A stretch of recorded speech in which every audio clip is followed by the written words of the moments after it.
everybody's ready, we'll just go ahead and open it up for questions for Coach Kelsey. Okay. Do you have a update on Cassian, Power? I'm sorry. On who? Case and Price. Oh, Casey. Did the Yeah. statement go out? Yeah. Yes. So everybody has the statement? I That's the guess. update. You missed it. Coach, what is the status of the other two fellows that have been injured, Johnson and Traore? Kadir fractured his arm, so he's in a cast, and it's. But we're hoping, probably 6 weeks total. Probably he's a couple weeks out from the injury, so we're hoping in the next month or so he'll be cleared to play. And Johnson? Yeah, so Corin's shoulder, he's had it examined by some doctors. He's going to see one more specialist later this week, and we'll have a better idea on his status moving forward after that. How do you plan on making up for, the two guys that are at least gonna come back eventually, maybe, going forward? I'm sorry, ask that again. Well, I'm sorry. just how do you plan on attacking this, making up for the loss of, three players? Yeah, I mean, we're in the midst of kind of figuring that out right now. Obviously, what we had feared about Kaysen came to fruition, and that's just kind of the nature of the beast, and that's sports, that's life, and it changes the complexion of our team. And obviously, having a couple other guys out like Kadir and Corin and now Kaysen, it's some things that we have to adjust to quickly, because we have a very, very good, physical, tough, well-coached team in Ole Miss coming in tomorrow. So, that's one of the great things about sports and adversity. It's a microcosm for life, and our guys have an unbelievable mindset as we attack these 2 days, coming off, 3 really tough games down in the Bahamas. So, a big part of the last 24, 48 hours is, having our guys just, freshen their minds and bodies and recover physically, and at the same time, pour ourselves into preparation for the Ole Miss game. So,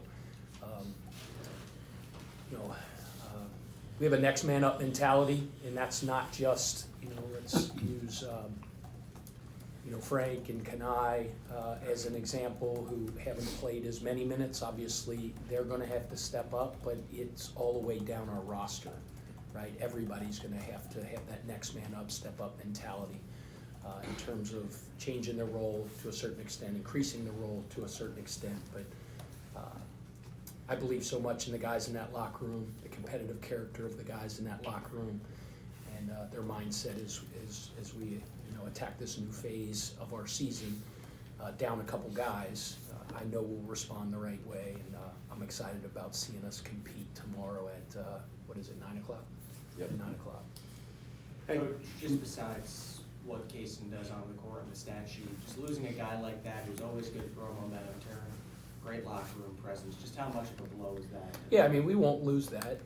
Kaysen's going to continue to make an impact on this team, even though he's not on the floor. The things that you just mentioned, his locker room presence, his energy, his personality, is infectious, and he's a terrific leader on our team. So we expect him to contribute in that regard moving forward. Obviously, it wasn't in the cards, no pun intended, for him to finish the season on the floor helping us, but he'll continue to have an impact off the season, or off the floor, I should say.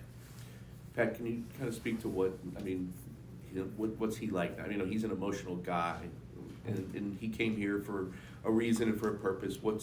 How did he kind of take the news, and what's he like? It's tough. It's tough. Anybody in that situation, any of us that would be in that situation, obviously, it's very disappointing. So, we talk about the power of the unit all the time, and all of us rallying around him to pick him up in this tough time. But he's a high character kid with with a very, very, very bright future. He's going to make an absolute 100% full recovery and be bigger, better, and badder than ever. And it's just dealing with this dip in the radar for him, overcoming this adversity. It'll be a normal rehab. And it's fact of the matter is, in today's day and age, you tear your ACL. It seems like more often than not, if not every time, you come back better. It's not one of those things that 15, 20, 25 years ago, it's like, man, you tear your ACL, it's like, oh, it affects the rest of your career. The way these surgeries are now and the recoveries are now, he'll be better than ever. I'm excited about his future. Pat, in case the prognosis for either Kadir or Johnson is a little bit more extended than you would like, or God forbid there's more injuries that pop up, do you envision a situation in which you could possibly see either Ali Khalifa or Kobe Rogers play down the stretch? We haven't even had those discussions because their recovery is, their expected full recovery is well down the line. So that hasn't even been a topic of conversation in any way, shape, or form. What have you seen of Ole Miss when you've watched the films on them? Yeah, I mean, they're very, very good. I said it, at the beginning of the press conference. They're extremely well coached. They're tough. They're physical. They're skilled. They're a top 25 caliber team, if not better. Terrific coach.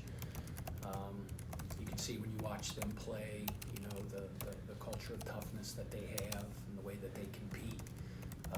We pride ourselves on those same things as well. So we're excited about the opportunity to compete against them tomorrow.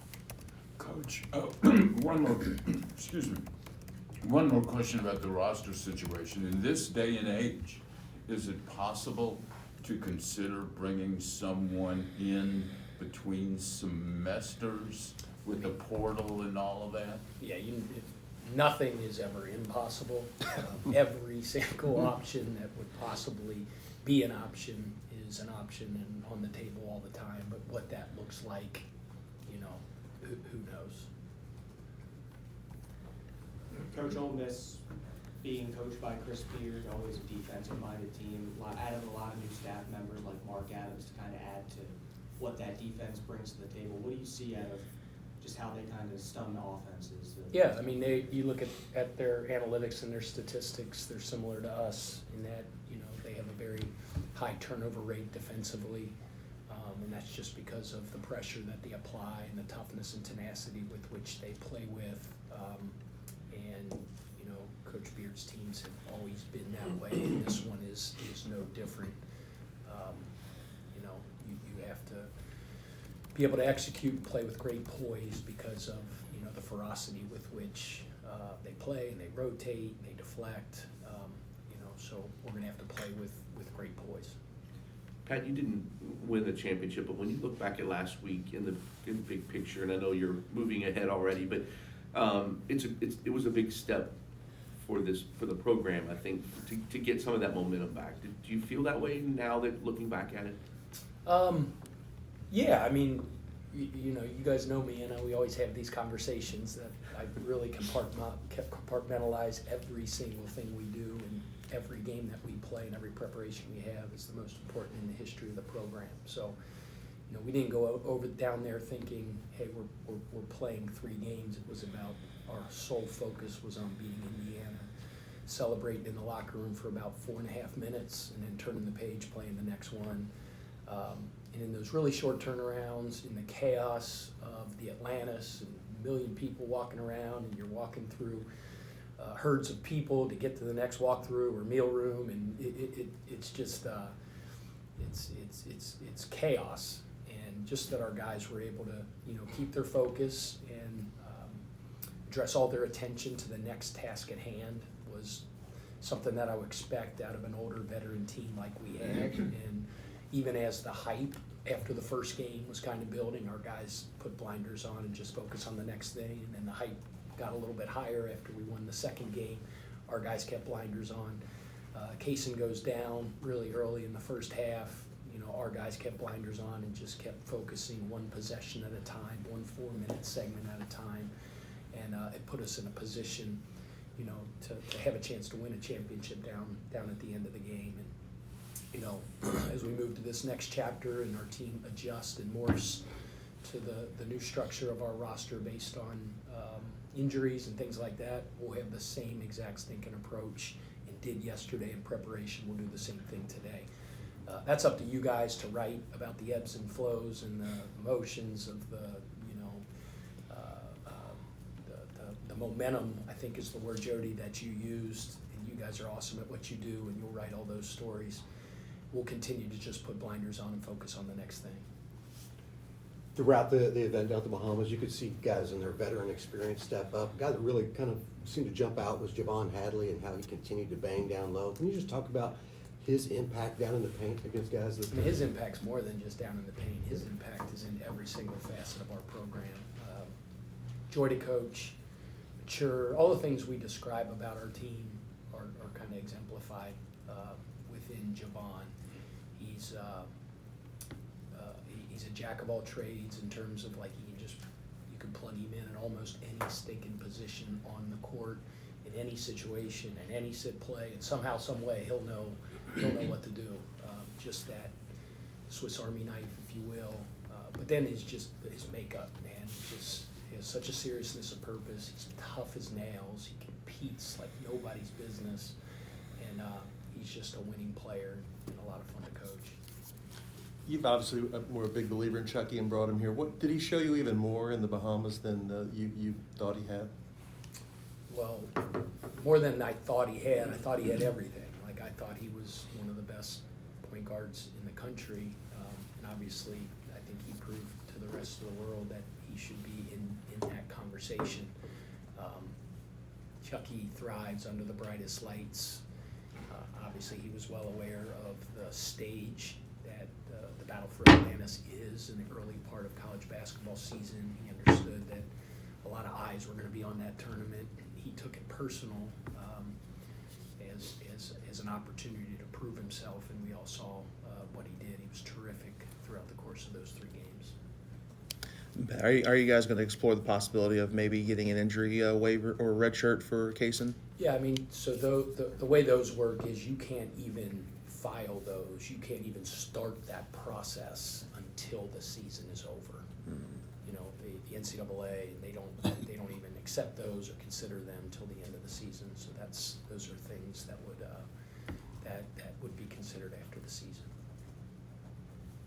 Anything else? Pat, this week you play 2 huge games. Jeff, the women have a game. The volleyball's in town. Football coming off that victory in the momentum that you guys kind of had up from the Bahamas. Can you just speak to? Yeah, I mean, I just think it speaks to, and I know I use this word a lot, but I believe in it so much, the pursuit of excellence. You see what Danny has done and built with Louisville volleyball, and they have a huge one this week, and we need the city to step up and be a major factor there. I mean, you look at Coach Brom, and gosh darn, like, just talking about Danny, I could say the same thing about Jeff. Like, you know, you talk about a really, really, really tough loss that they experienced out at Stanford, and you talk about the competitive character of a coach and of a program to turn the tables, to respond from that. I don't even know if everybody knows what the heck happened with their travel on the way back from Stanford. It was an absolute mess. Crazy. I mean, it was like they're on the charter, they're ready to take off, and the co-pilot starts throwing up. So he was unfit to fly, so he had to get 120 people off the plane, get a million hotel rooms. They don't take off till the next day at 3:30. They don't get back till, like, I don't know, midnight on Monday. I don't know what the crap it was, or Sunday night. You talk about demoralizing loss and then all of that crap, and then they come back and prepare and then just smack Pitt in the face and just played their butts off, and then they respond in a huge rivalry game and do the same exact thing. The caliber of coaches in our organization is unbelievable, and all of those teams are worthy of the passion and fervor that this fan base has. So let's really, really support them this week. They support me. I know one thing, like, I get big wins in the Bahamas, and you know, those guys are the first ones that reach out to me and congratulate me. So I'm so lucky to be a part of this fraternity. here amongst the coaching staff and coaches and administration we have at the University of Louisville. After the games, and you kind of spoke to just like a bit earlier, when you have 3 games as many days, you're trying to get the guys rested. Does that change anything that you do in practice in terms of yesterday and today, just trying to make sure that that they're as fresh as they can? Yeah, be? there's Do you no go harder? question. You got to have, Go soft? first of all, we have the Kate Kresnick, who's our I don't talk about her enough, but our trainer is phenomenal. I brought her from Charleston with me because I think she's the best in the country. Eli Foy, who's our director of sports performance and strength and conditioning. You guys have wrote many articles on him, and you know how I feel about him. I think he's the best in the country.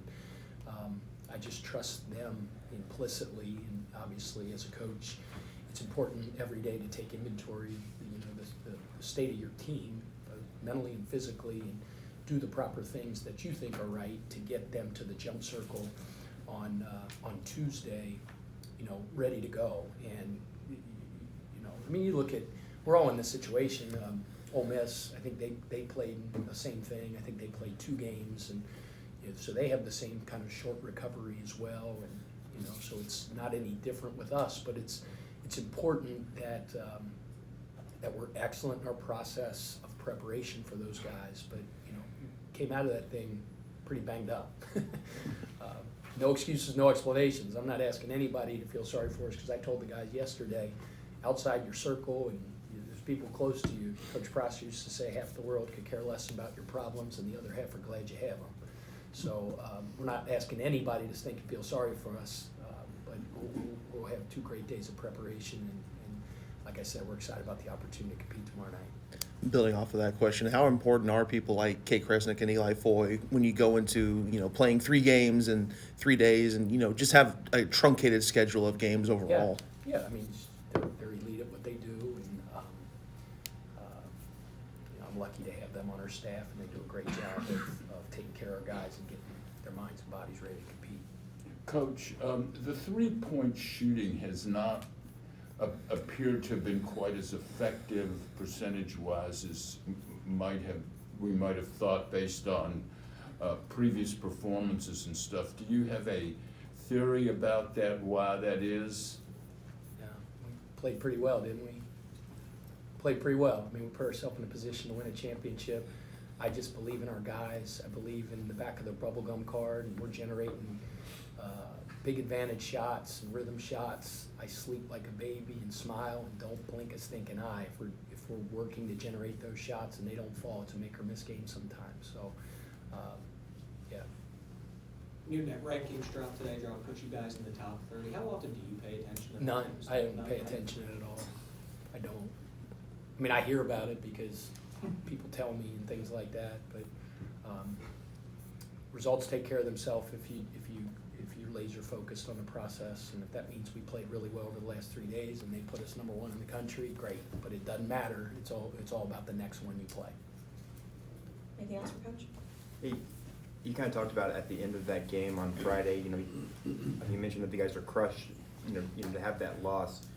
Do you feel like how have you seen them kind of take what happened in that game and kind of try to build off it? Build off heading into everything. Tuesday night. We have an opportunity every time we compete, whether it's against a non-1 team in the preseason,